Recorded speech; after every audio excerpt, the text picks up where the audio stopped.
Yes, tunaifungua familia mpya ya Sadati Kalam kutoka Sadati Kalam Production. Tunamuona jamaa mmoja katoka kazini bwana, akabeba begi lake pale, anatoka kwenye mitikasi hapa na pale. Washikaji tunayajua ya mambo. Unaona, unaamka zako asubuhi, huyo unaenda kuhangaika huku na huko, unabeba zege na nini.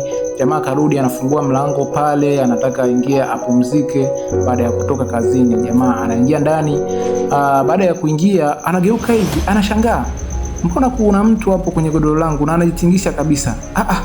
Anashangaa, hivi inawezekanaje? Katoka asubuhi vizuri tu, na hapa anatukumbusha bwana, mimi baada ya kuamka nikatandika kitanda. Unaona, anatandika zake sio kitanda, hii ni godoro. Akatandika godoro safi, kaandaa mazingira yake na nini. Lakini sasa cha kushangaza, anakuja anakuta mtu yupo ndani kwenye godoro ambalo ametandika mwenyewe. Inawezekanaje? Na amefunga kabisa na kufuli.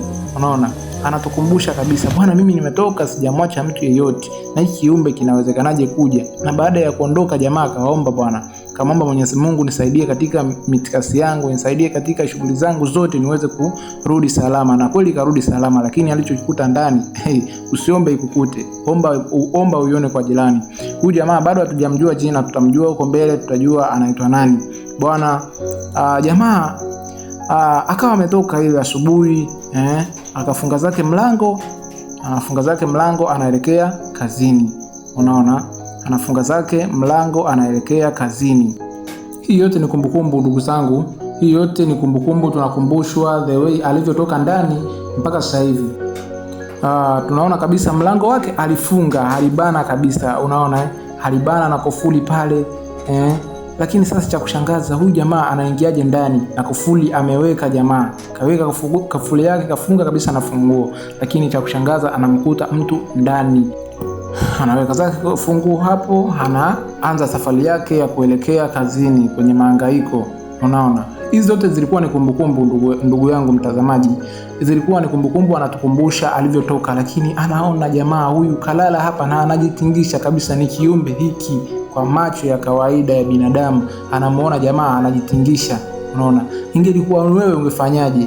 Unaona jamaa anafuta macho mara mbili, aamini anachokiona. Unaona, lakini ni kile anachokiona, sio kwamba ni mawenge. Na sisi tunaona kabisa kuna binadamu hapo kwenye godoro la msela. Unaona, atafanyaje sasa?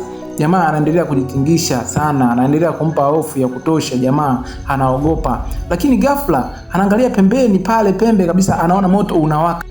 Anaona wewe simtania, anataka kukimbia, mlango unajibamiza, mara moto unawaka pale kwenye mlango. Giza chumba kizima na moto unawaka mkali sana.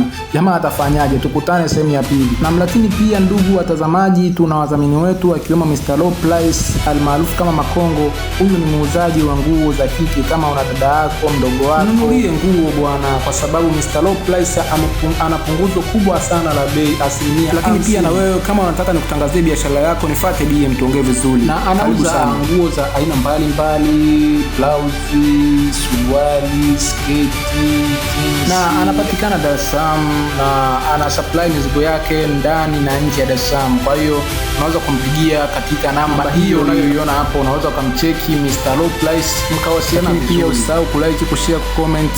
Tukutane sehemu ya pili.